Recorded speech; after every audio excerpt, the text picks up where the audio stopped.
Bismillahirrahmanirrahim. Allahumma rabbi syrah lana sudurana wa yassir lana umurana wahlul 'uqdatam min alsinatina yafqahu aqwalana. Allahumma faqqihna fid din wa 'allimna at-ta'wil. Allahumma alhimna marashida umurina wa a'idna min syururi anfusina bi rahmatika ya rabbal alamin. Walhamdulillahi rabbil alamin. Ahlan-ahlan kepada sahabat-sahabat, kita cuba lagi sekali. Minta maaf kalaulah line internet tidak berapa baik. Kita cuba lagi sekali. Harap Allah Subhanahu Wa Taala permudahkan buat kali ini. Ahlan-ahlan Muhammad Hardi dan juga sahabat-sahabat yang lain, minta maaf. Tadi mungkin ianya amat berat bila kita bersiaran di dua tempat, di Facebook page dan juga di YouTube. Kita cuba untuk bersiaran di Facebook page sahaja. Bagaimana sekarang? Adakah masih sama tak jelas ataupun tersangkut ataupun bagaimana? Mohon maklum balas daripada sahabat-sahabat semua. Allahumma salli ala sayyidina Muhammad. Okey. Kita lihat pada muka surat yang ke-74 daripada riwayat yang ke-27. Pada riwayat yang ke-27, yang mana kata Imam Nawawi rahimahullah dalam kitab beliau yang sedang kita pelajari, kitab Al-Adhkar, Imam Nawawi rahimahullahu ta'ala, kata Imam Nawawi rahimahullahu ta'ala, warawaina, dan kami meriwayatkan dalam Sahih Al-Bukhari dan juga Sahih Muslim, daripada Abu Musa Al-Ash'ari radhiyallahu ta'ala anhu, yang mana beliau berkata, kata Abu Musa, yang mana berkenaan tentang Abu Musa kita telah sebut banyak, terutamanya oleh Al-Fadhil Ustaz Syed Abdul Qadir Al-Jufri pada pertemuan Mega Live kita Al-Adhkar yang lalu. Kata Abu Musa Al-Ash'ari, qala lin-nabiy sallallahu alaihi wasallam, baginda Nabi SAW telah bersabda kepadaku. Apakah sabda Nabi kepada Abu Musa Al-Ash'ari? Muka surat yang ke-75. Ala adulluka ala kanzim min kunuzil jannah. Faqultu bala ya Rasulullah. Qal qul la hawla wa la quwwah illa billah.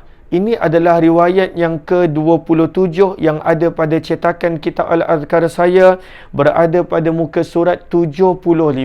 Kita terjemahannya pada muka surat 75. Terima kasih Kak Rahila yang mengatakan jelas.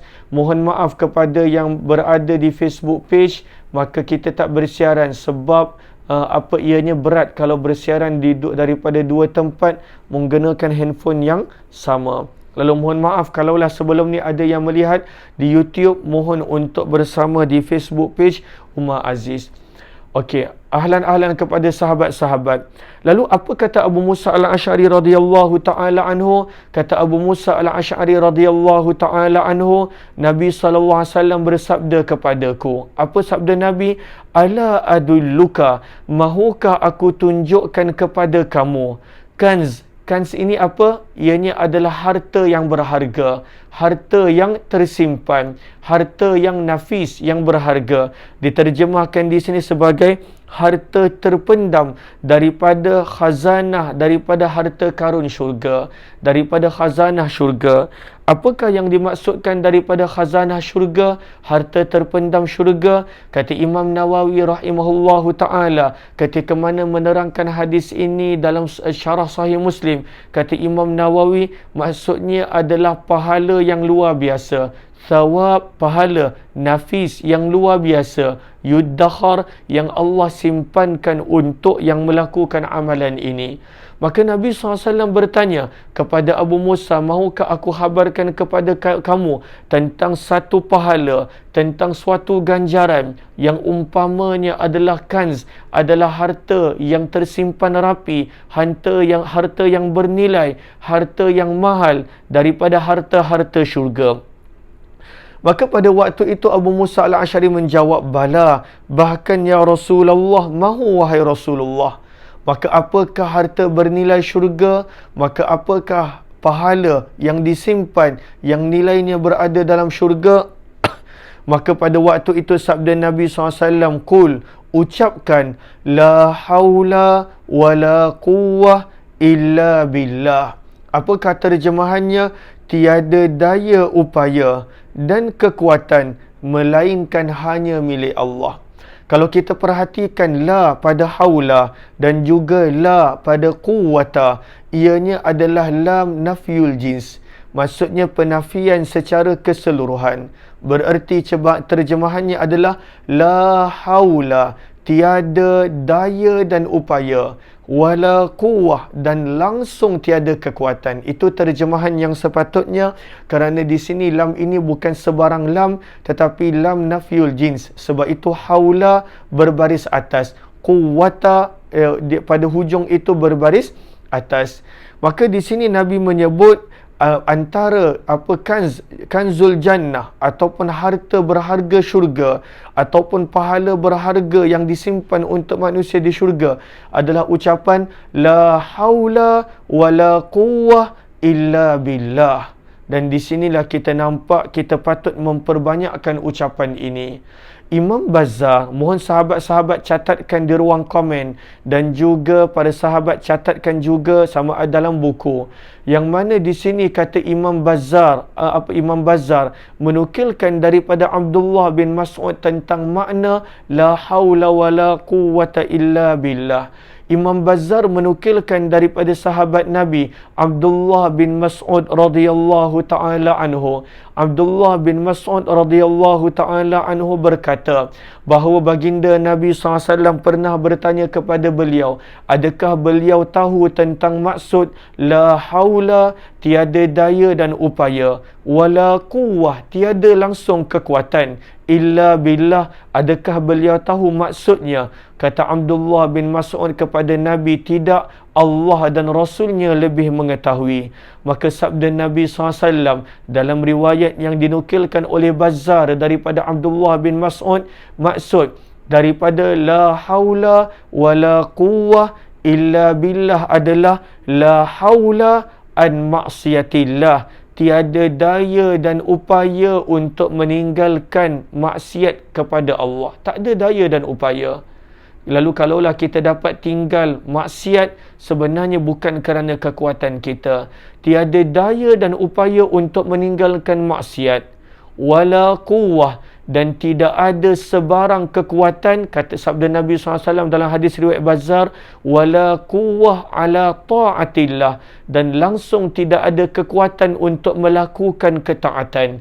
Illa billah, kata sabda Nabi SAW dalam hadis riwayat Bazzar, illa bi'aunillah, kecuali dengan bantuan daripada Allah. Lalu maksud la haula wala quwwah illa billah ada dijelaskan daripada riwayat Abdullah bin Mas'ud yang dinukilkan oleh Imam Bazzar, yang mana Nabi SAW menerangkan kepada Abdullah bin Mas'ud maksud daripada la haula, tiada daya dan upaya, wala quwwah, dan tiada kekuatan, illa billah, maksudnya adalah la haula an maksiatillah, wala quwwah ala ta'atillah, illa bi'aunillah, tiada daya dan upaya untuk meninggalkan sebarang maksiat, dan tiada kekuatan untuk melakukan sebarang kebaikan. Tak ada kekuatan.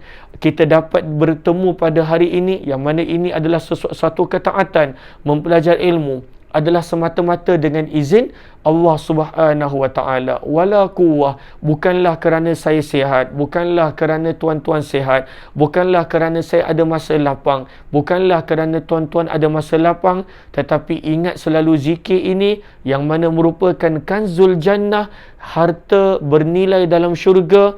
Inilah zikir yang Nabi ajar, tiada daya dan upaya untuk meninggalkan sebarang maksiat. Tak ada daya. Kadangkala dengan kita ada ilmu pun belum tentu kita boleh meninggalkan maksiat. Kadangkala dengan rumah kita dekat dengan masjid dan surau sekalipun belum tentu kita boleh meninggalkan maksiat. Kadangkala dengan keluarga kita adalah orang-orang yang soleh sekalipun belum tentu kita ada daya upaya untuk meninggalkan maksiat. Begitu juga ketaatan, wala quwwah, yang mana dalam riwayat Bazzar daripada Abdullah bin Mas'ud tadi diterangkan maksud wala quwwah, dan tidak ada kekuatan untuk melakukan sebarang ketaatan, walaupun sekecil-kecil ketaatan. Contohnya bersugi, contohnya sesuatu amalan yang nampak kecil, solat nafil, solat sunat, apatah lagi amalan-amalan yang lain. Tiada daya dan upaya untuk melakukan sebarang kekuatan. Bahkan saya dapat berkongsi ilmu pada petang ini semata-mata daripada illa billah, dengan bantuan daripada Allah Subhanahu wa taala. Maka ini adalah penerangan la haula wala quwwata illa billah daripada Nabi sallallahu alaihi wasallam, daripada riwayat Abdullah bin Mas'ud yang dinukilkan oleh Bazzar rahimahullahu taala. Apakah maksud la haula wala quwwata illa billah? La haula an maksiatillah, tiada daya dan upaya meninggalkan sebarang maksiat.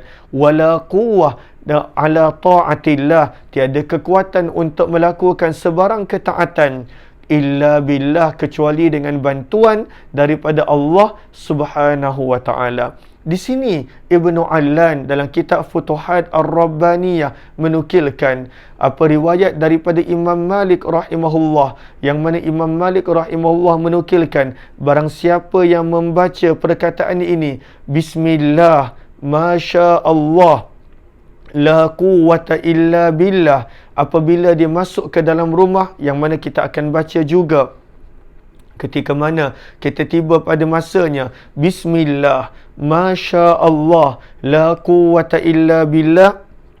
Imam Malik menukilkan riwayat, maka bila seseorang itu membaca bismillah masya Allah la quwwata illa billah, syaitan akan meninggalkan rumah orang tersebut. Lalu ketika mana kita masuk ke rumah, bacalah doa ini, yang mana walaupun bukan sepenuhnya la haula wala quwwata illa billah, tapi sebahagiannya bismillah masya Allah la quwwata illa billah, nescaya syaitan akan meninggalkan rumah tersebut.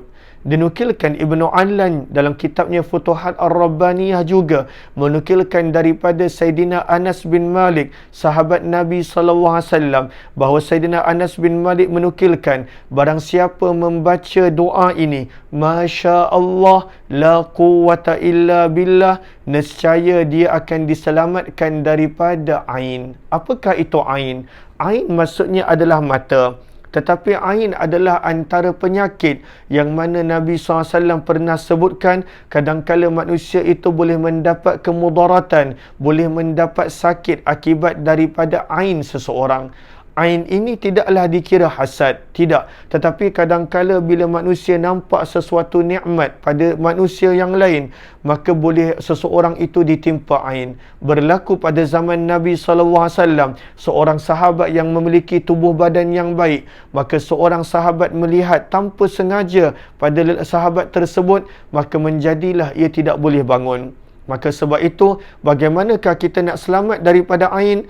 Ibnu Allan menukilkan riwayat daripada Sayyidina Anas bin Malik radhiyallahu taala anhu dengan bacakan masya Allah la quwwata illa billah. Sebab itu kalaulah kita pergi ke tanah Arab, kalaulah ada orang Arab dia buat rumah yang cantik, dia akan tulis dekat pintu gerbang dia ataupun dekat bangunan dia, masya Allah la quwwata illa billah. Lalu bukanlah penuh la haula wala quwwata illa billah, namun masya Allah la quwwata illa billah, nescaya akan selamat daripada fitnah ain, daripada fitnah yang datang daripada mata manusia lain. Lalu sebab itu kalaulah kita ada baby kecil, ada cucu, ada anak, orang puji masya Allah comelnya anak kau, comelnya anak kau, kita galakkan orang untuk puji, sebut masya Allah la quwwata illa billah. Bila ada orang puji masya Allah apa hebatnya rumah kau, minta untuk diucapkan masya Allah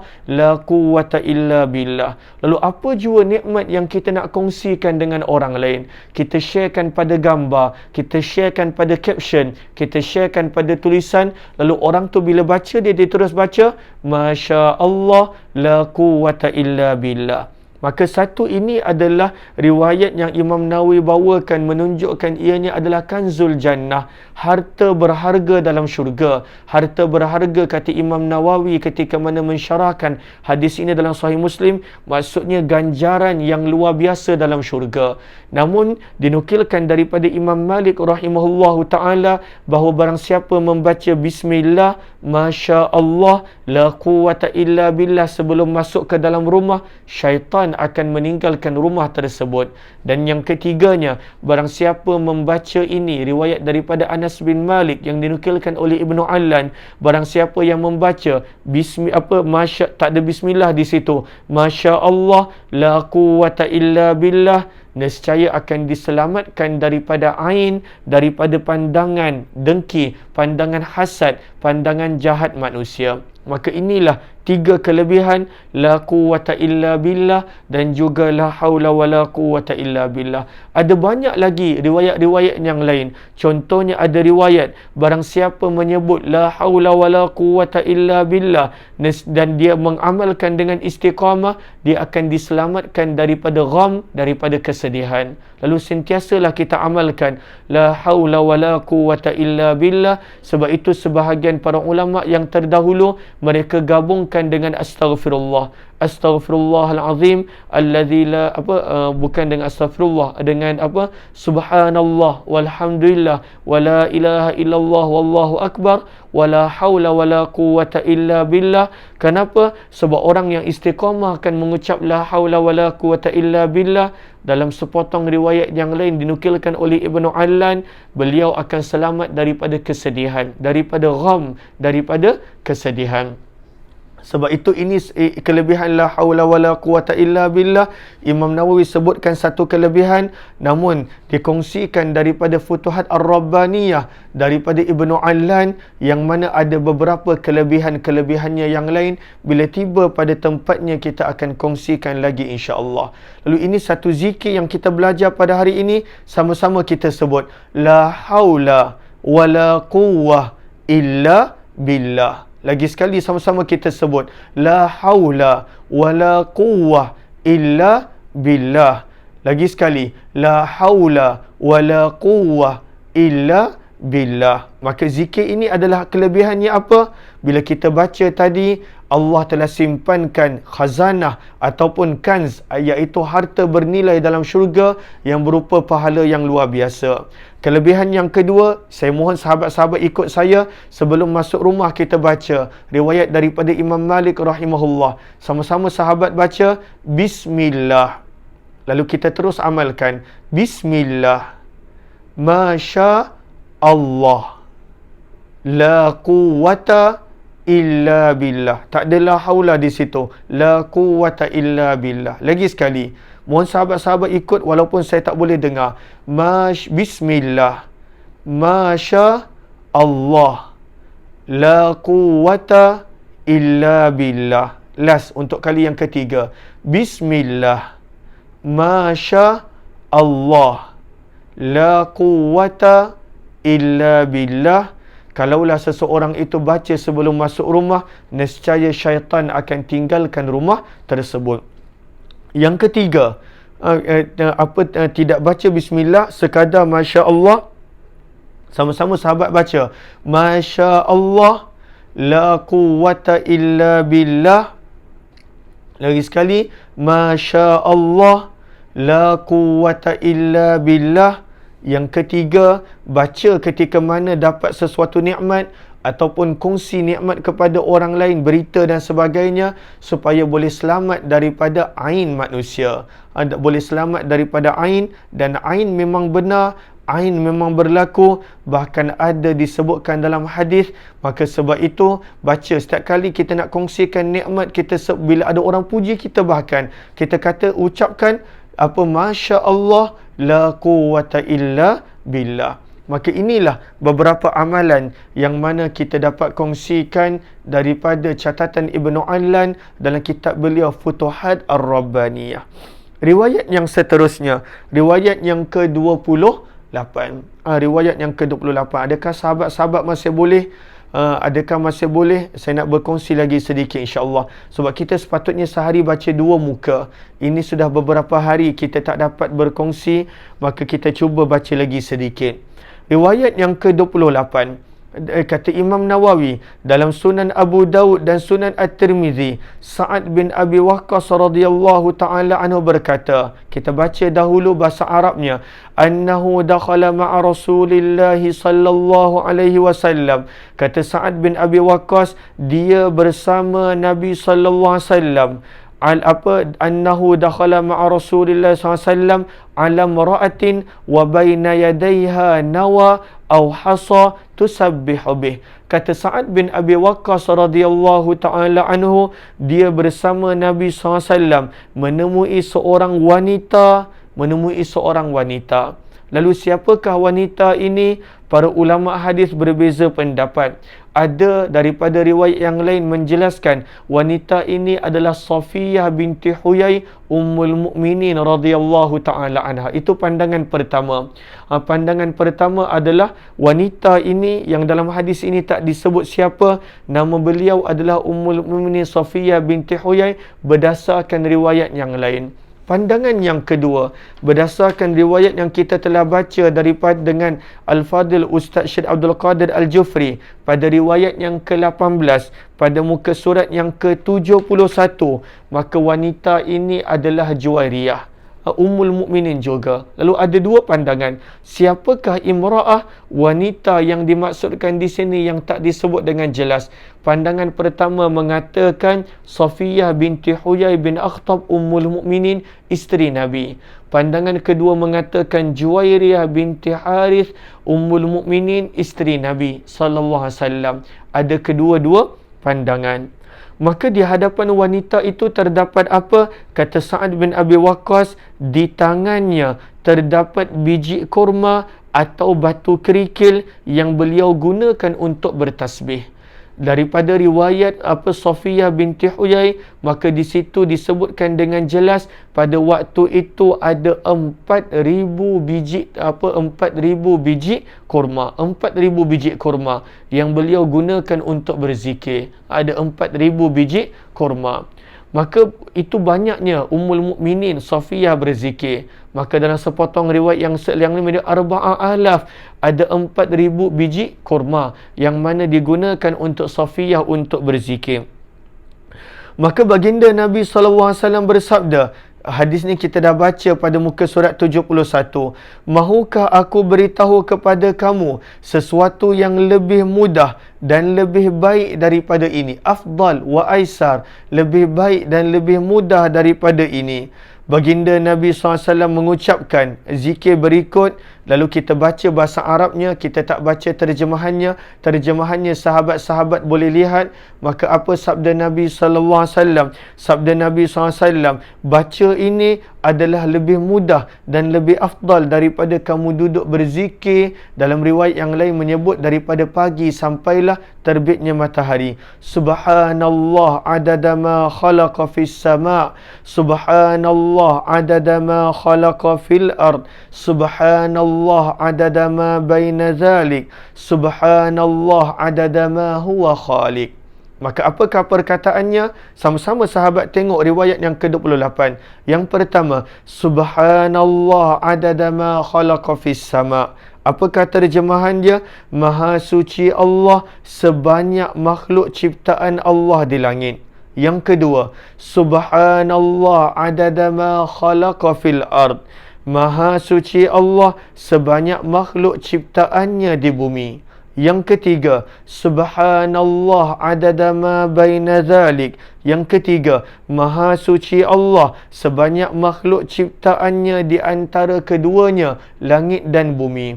Kemudian yang keempat, Subhanallah adada ma huwa khaliq. Maha suci Allah sebanyak apapun yang dia ciptakan. Lalu empat, Subhanallah adada ma khalaqa fis sama', langit. Subhanallah adada ma khalaqa fil ard, bumi. Subhanallah adada ma baina zalik, antara langit dan bumi. Subhanallah adada ma huwa khaliq, apa jua yang Allah ciptakan. Kita baca yang bahasa Arab. Kemudian Nabi SAW bersabda, Wallahu akbar mithla zalik. Apakah terjemahannya? Wallahu akbar. Dan Wallahu akbar. Dan Allah maha besar seperti itu. Kena tulis di situ, kena catat di situ, Wallahu akbar mithla zalik, dan Allahu akbar seperti itu. Maksudnya kena ungkap sama macam tu. Allahu akbar adada ma khalaqa fis sama'. Allahu akbar adada ma khalaqa fil ard.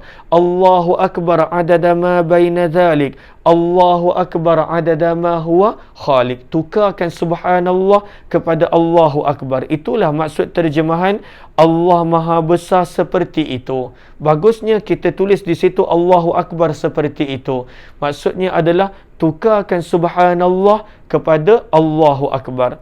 Seterusnya sabda Nabi, walhamdulillah mithlu dhalik, dan segala puji bagi Allah seperti itu. Apakah maksud segala puji bagi Allah seperti itu? Segala puji bagi Allah maksudnya alhamdulillah. Maka gunakan alhamdulillah dengan perkataan itu juga. Tukarkan subhanallah dengan alhamdulillah. Alhamdulillah adada ma khalaqa fis sama. Alhamdulillah adada ma khalaqa fil ard. Alhamdulillah adada ma baina dhalik. Alhamdulillah adada ma huwa khaliq. Begitu juga sabda Nabi, wala ilaha illallah misla dhalik, dan tiada Tuhan selain Allah seperti itu. Bagus tak diterjemahkan? Tulis di situ la ilaha illallah. Sama juga, la ilaha illallah gantikan pada tempat subhanallah. La ilaha illallah adada ma khalaqa fis sama. La ilaha illallah adada ma khalaqa fil ard. La ilaha illallah adada ma baina dhalik. La ilaha illallah adada ma huwa khaliq.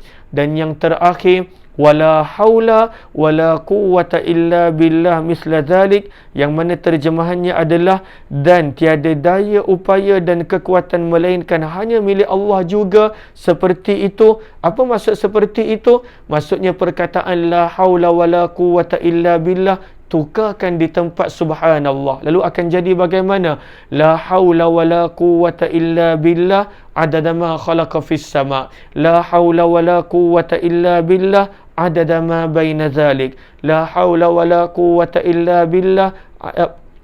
Minta maaf tersilap. La haula wala quwwata illa billah adada ma khalaqa fis sama. La haula wala quwwata illa billah adada ma khalaqa fil ard. La haula wala quwwata illa billah adada ma baina dhalik. La haula wala quwwata illa billah adada ma huwa khaliq.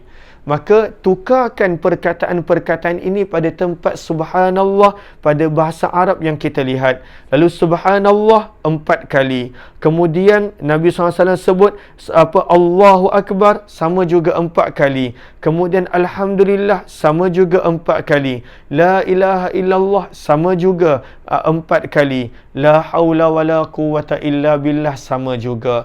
Maka bacaan ini lebih baik daripada apa yang Ummul Mukminin lakukan. Sabda Nabi SAW. Adakah jelas? Saya harap penerangan ini adalah jelas. Kalaulah jelas, maksud daripada seperti itu mohon maklumkan. Lalu mohon maklumkan, adakah jelas riwayat yang ke-28 ini? Siapa yang boleh amalkan? Lalu tulis di situ, saya azam untuk amalkan.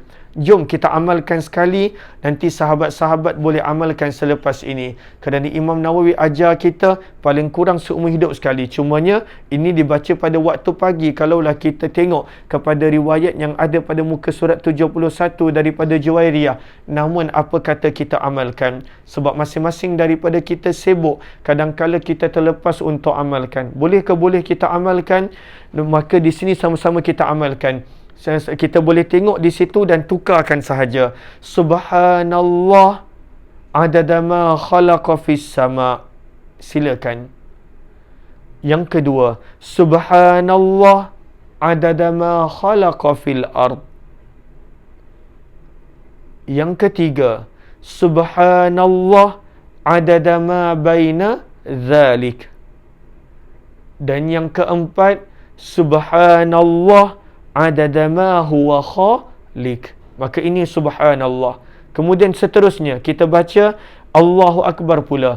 Allahu Akbar adada ma khalaqa fis sama. Silakan baca.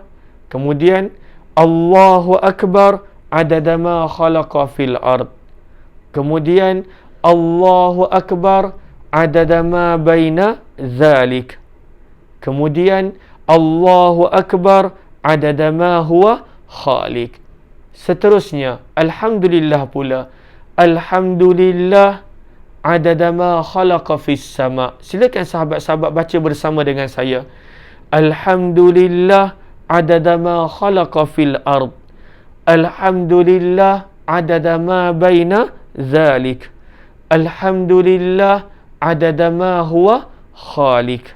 Maka kita dah selesai dah, alhamdulillah. Seterusnya la ilaha illallah pula. Sama-sama ikut saya baca. La ilaha illallah adada ma khalaqa fis sama. La ilaha illallah adada ma khalaqa fil ard. La ilaha illallah adada ma baina dhalik. La ilaha illallah adada ma huwa khaliq. Yang terakhir, la haula wala quwwata illa billah pula. Sahabat-sahabat mohon sama-sama baca. La haula wala quwwata illa billah adada ma khalaqa fis sama. La haula wala quwwata illa billah adada ma khalaqa fil ard. La haula wala quwwata illa billah adada ma baina dhalik. La haula wala quwwata illa billah adada ma huwa khaliq. Alhamdulillah, kita telah selesai baca. Lalu bagaimana? Mudah ke mudah? Mudah. Namun la haula wala quwwata illa billah mudah apabila Allah izinkan. Sebab itu istiqamah kita. Amalkan zikir ini. Bila kita istiqamah, Allah akan mudahkan. Allah akan permudahkan.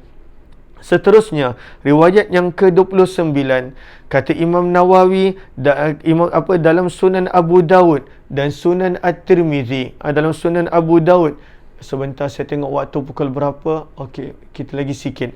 Dalam Sunan Abu Daud dan Sunan At-Tirmizi dengan sanad hasan daripada Yusairah. Nama sahabiah ini Yusairah. Beliau adalah sahabiah Yusairah. Nama beliau adalah Yusairah.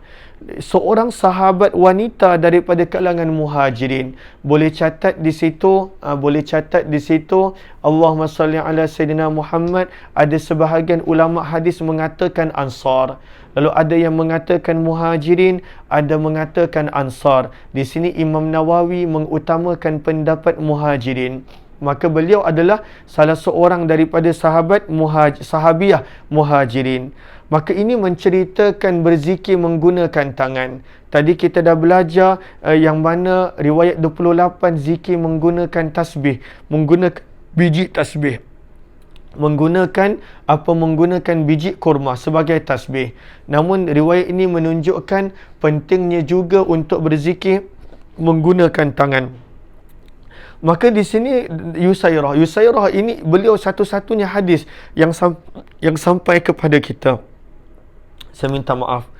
Anna Nabiyya sallallahu alaihi wasallam amarahunna an yura'ina bitakbir wattaqdis wattahlil wa an ya'qidna bil anamil fa innahunna mas'ulat mustantaqat sallallahu alaihi wasallam. Maka di sini kita nampak Yusairah meriwayatkan kepada kita daripada baginda Nabi sallallahu alaihi wasallam, yang mana Nabi sallallahu alaihi wasallam memerintahkan kaum wanita supaya menjaga bacaan takbir. Apakah takbir? Allahu Akbar. Membaca ucapan taqdis. Apakah ucapan taqdis? Waalaikumsalam warahmatullahi wabarakatuh.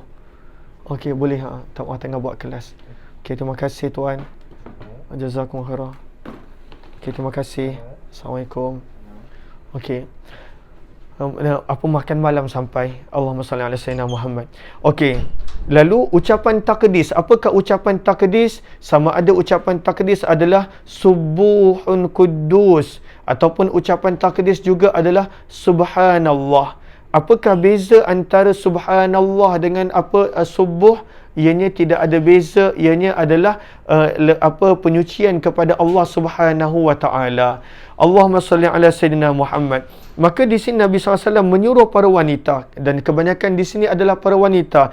Nabi SAW menyuruh para wanita untuk membaca Allahu Akbar, membaca taqdis, subuhun kuddus ataupun subhanallah, dan tahlil iaitu la ilaha illallah. Kena faham, menjadi kebiasaan orang Arab. Orang Arab mereka memang suka meringkaskan yang panjang. La ilaha illallah panjang, mereka sebut tahlil. Apa subuhun kudus panjang, mereka sebut takdis. Subhanallah panjang, mereka sebut tasbih. La haula wala quwwata illa billah panjang, mereka sebut hauqalah. Maka ini begitu juga innalillah, ada dia punya ringkasan-ringkasan dia. Lalu kena faham orang Arab mereka suka meringkaskan perkataan-perkataan yang panjang, ucapan-ucapan yang panjang. Lalu sebab itu Nabi SAW merintahkan wanita untuk berzikir la ilaha illallah, Allahu Akbar, Subhanallah ataupun Subuhun Kudus. Sebaiknya juga Nabi menyuruh mereka menghitung bilangan bacaan dengan jari jemari. Gunakan jari untuk berzikir. Lalu di sini digunakan perkataan anamil. Lalu para ulama hadis berbeza pendapat. Adakah menggunakan ibu jari pada setiap jari begini, ataupun menggunakan keseluruhan jari. Ini ada kedua-dua pendapat. Lalu sama ada nak guna 1, 2, 3, 4 pun boleh. Maksudnya ibu jari sentuh pada setiap anamil. Ini adalah anamil, ummulah. Dipanggil apa? Sendi. Dipanggil apa? Setiap sendi, setiap potongan jari. Maka pandangan pertama, zikir macam ni. Subhanallah, Subhanallah, Subhanallah, Subhanallah, Subhanallah, Subhanallah. Itu pandangan pertama. Ada juga pandangan menyebut menggunakan keseluruhan jari. Subhanallah, Lalu ada cara dia. Saya terpaksa menggunakan tangan kiri sebab tangan kanan saya ada jarum. Lalu 1, 2, 3, 4, 5, 6, 7, 8, 9, 10. Ini ada dinukilkan oleh Maulana Ashraf Ali Tanwi daripada nukilan-nukilan dia ruas jari. Terima kasih. Lalu tentang cara zikir menggunakan keseluruhan jari. Lalu ada dua pendapat. Sama ada ibu jari diletakkan pada ruas jari, itu pandangan pertama, ataupun pandangan kedua, keseluruhan jari itu ditutup dan kira begitu. Dan itu adalah yang kedua. Yang ketiga, ada juga maksudnya adalah zikir dengan pada waktu solat. Ketika mana waktu solat kita tekankan pada tangan. Contohnya kita solat tasbih, Subhanallah, Subhanallah, Subhanallah, Subhanallah. Itu pun adalah maksud yang ketiga. Lalu ada ketiga-tiga pandangan. Lalu sama ada ibu jari diletakkan pada ruas jari. Terima kasih, saya belajar benda yang baru. Unmulah adalah ruas jari. Lalu sahabat-sahabat ni adalah guru saya. Terima kasih sahabat-sahabat. Ruas jari. Terima kasih. Saya memang tak tahu unmulah adalah ruas jari. Saya tahu unmulah tu apa daripada sudut bahasa Arab, tapi terjemahannya adalah ruas jari saya tak tahu. Okey, ruas jari. Pandangan yang kedua kita sebut tadi, zikir menggunakan keseluruhan jari. Dia ada cara dia, yang mana seperti mana ada bahkan dalam bukunya. 1, 2, 3, 4, 5, 6. 4, 5, 6. Minta maaf. 7, 8, 9, kemudian 10 sampai 90 berbeza. Pandangan ketiga yang Nabi maksudkan adalah dalam solat, tekankan jari pada tangan. Ini ketiga-tiga pandangan yang para ulama berbeza pendapat tentangnya. Yang penting zikir dengan jari.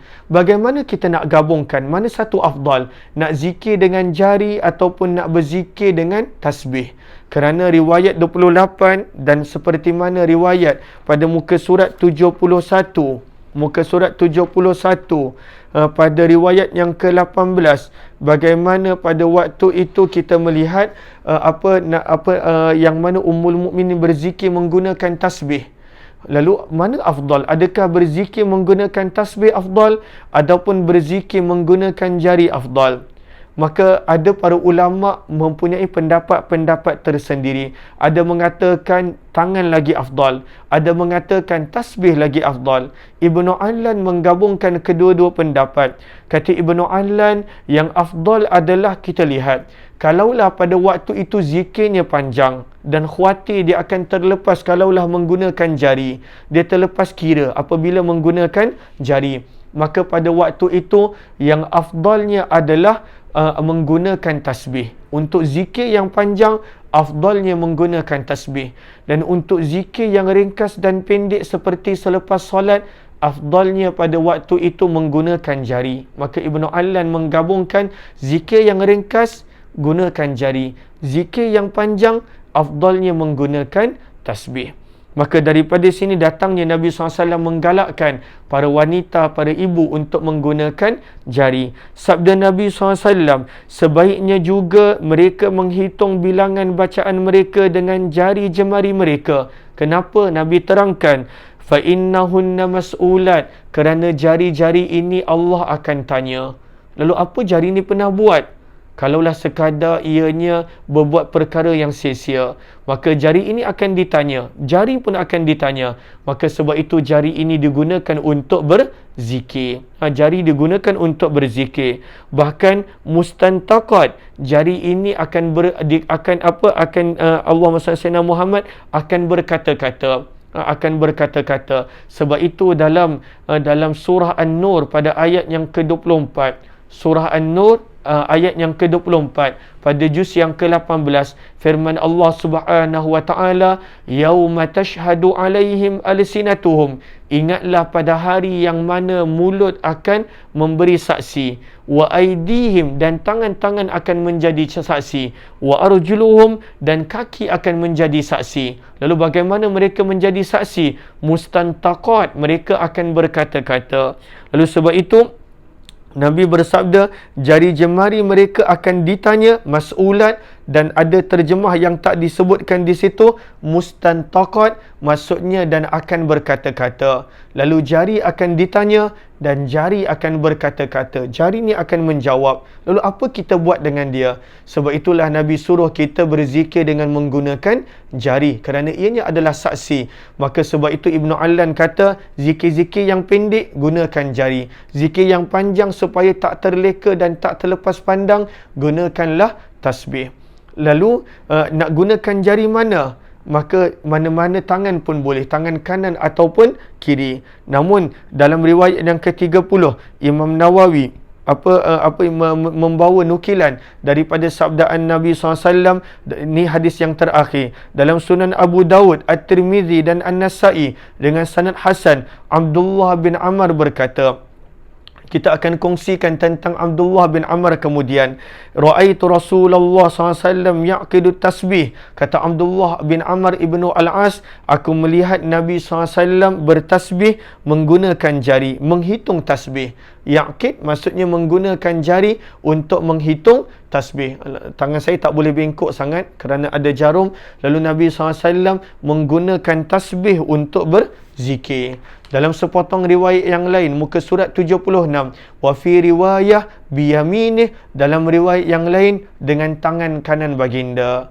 Lalu inilah kita nampak amalan Nabi SAW. Nabi pun menggunakan jari, namun ianya bukanlah bermaksud tak boleh guna tasbih, kerana Nabi tak berkata apa-apa ketika mana melihat Safiyah binti Huyai menggunakan tasbih. Begitu juga sahabat Nabi ada pernah menggunakan tasbih. Lalu kedua-duanya boleh, kedua-duanya sabit. Dan kalaulah zikir-zikir yang pendek, gunakanlah tangan. Kalaulah zikir yang panjang, kita khawatir kita akan hilang perkiraan, maka gunakanlah tasbih. Moga-moga bermanfaat. InsyaAllah hadis yang berikutnya kita dah baca, dan bagus menggunakan tangan kanan. Walaupun nak menggunakan tangan kiri boleh, tidak mengapa, kerana riwayat pertama ianya umum. Cuma riwayat yang kedua adalah dengan tangan kanan. Lalu kita nampak di sini, esok kita akan sambung daripada bab yang kedua, muka surat 78. Lalu terima kasih kepada semua doa-doa sahabat, sangat-sangat saya hargai. Begitu juga Allahumma salli ala sayyidina Muhammad, sahabat-sahabat banyak bagi hadiah-hadiah di sini. Saya pun Allahumma salli ala sayyidina Muhammad, banyak sahabat yang bagi hantar hadiah, yang mana ada daripada Puan Nita, Tuan Adam, kemudian Datuk Wira, Dr. Azian Osman, daripada Richwork, daripada pelbagai yang lain. Masya Allah, banyak yang beri hadiah. Hanya Allah yang mampu membalas kebaikan sahabat-sahabat semua. Doakan saya sempat sihat. Saya mohon maaf kelas banyak tergendala pada minggu ni dan minggu lepas. Allah uji, tapi sebenarnya ujian adalah supaya kita ingat kita adalah hamba dan supaya kita boleh bersabar pada apa jua ujian. Memang kelam kabut sedikit, anak-anak berada kat Semenyih, isteri berada dekat Shah Alam, dan saya tak boleh ada tetamu kerana berada di hospital, memang kerana kita penjagaan PKP dan sebagainya. Lalu kami terpisah, anak-anak di tempat lain dengan nenek dia, isteri dekat tempat lain, saya dekat tempat lain. Kemudian minggu lepas Allah uji dengan pemergian bapa isteri saya. Namun Safiah seorang yang kuat, isteri saya ni seorang yang kuat. Moga Allah balas beliau dengan sebaik-baik ganjaran. Alhamdulillah, beliau seorang yang kuat, seorang yang mana tabah. Beliau yang balas mesej sahabat-sahabat, yang mana bantu postage. Baru-baru ni ada postage banyak, terlalu banyak beliau buat bersendirian. Moga Allah balas beliau dengan sebaik-baik ganjaran. Saya mohon maaf kita tergendala kelas. Saya cuba untuk istiqamah sedaya upaya. Moga dengan istiqamah ini Allah redha dengan saya dan juga dengan kita. Kita bertemu lagi, doakan saya cepat keluar. Terima kasih juga kepada Dr. Arif, doktor yang operate saya pada hari Ahad yang lalu adalah Dr. Arif daripada Bukit Jelutong. Terima kasih kepada Dr. Arif. Terima kasih kepada Avicenna yang banyak membantu. Terima kasih kepada yang mendoakan, banyak sangat doa yang mana saya tak mampu nak balas satu persatu. Terima kasih semua. Sahabat-sahabat adalah yang terbaik kerana sentiasa mendoakan untuk yang lain. Kita jumpa lagi pada pertemuan yang lain. Wabillahi taufiq wal hidayah. Assalamualaikum warahmatullahi wabarakatuh. Jazakumullah khairah. Terima kasih semua.